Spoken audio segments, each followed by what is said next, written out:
As our time is 1:43, our flash flood warning in Travis County, including the downtown Austin area, extended until 4 o'clock. Still seeing some significant rainfall rates and even some lightning, which confirms that the low pressure that this is delivering, all of this heavy rain, is continuing to stay put and at least strengthen a little bit, where we're seeing the lightning being detected.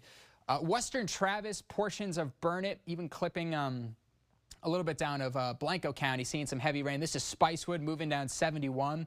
Lago Vista down toward Hudson Bend, detecting some very heavy rainfall rates. We were just pulling some of these numbers, and they're around 2 to 3 inches per hour. Still some light to moderate rainfall from Bee Cave stretching south and east, River Hills, Lost Creek.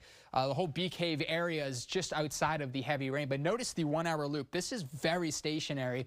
Not seeing that much movement, quite frankly, at all from any of this. The updated flash flood warnings until 3 o'clock for Williamson County. That includes Georgetown and Round Rock, and then out toward West Burnett County into a little bit of Blanco. We have until 4 p.m. This does include cities such as Marble Falls that have been seeing some significant rainfall rates. And then further down south, the Hayes County, that is just now outside of the flash flood warning.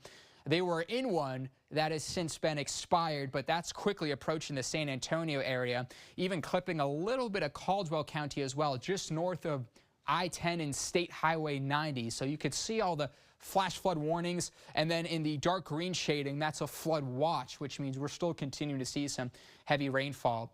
So these are some heavy rainfall rates. If we can clear these text boxes, you can see a radar detected anywhere from 15 to 18 inches plus. Now, this is derived from our radar product. These aren't official on-the-ground confirmation numbers, but I do want to read some from LCRA's Hydromet. So these are actual rain gauges. Cow Creek, which is near Lago, about 12.34 inches, and then 14 miles to the east-northeast of Marble Falls, which would put us somewhere around here in eastern Burnett, Border, and Travis. They picked up 13.57 inches of rain. So you can see the significant amount all in that same cluster. Now, most of this fell overnight, but I showed you with the radar that we're still seeing some heavy rain continuing in that same area. That's the concern. Now, let's switch to river flooding. We do have an update here that the rain tapered at Shoal Creek. We've been keeping an eye on Shoal Creek, also up toward the St. Gabriel River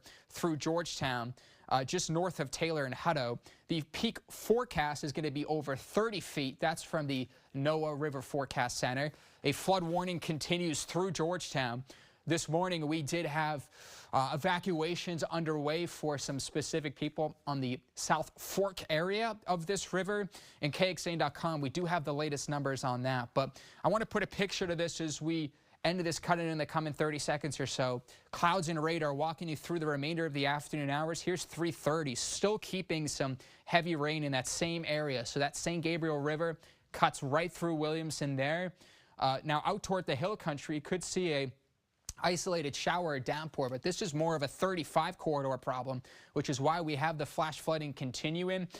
Moving through 4, 5, 6, 7 o'clock, this computer model is putting a little bit more to our eastern counties, but still can't rule out a continuing downpour out toward Blanco County, the I-35 down toward Hayes, and then overnight tonight, we still need to stay weather aware.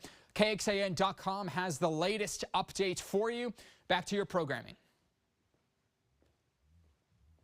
This has been a severe weather alert from KXAN News.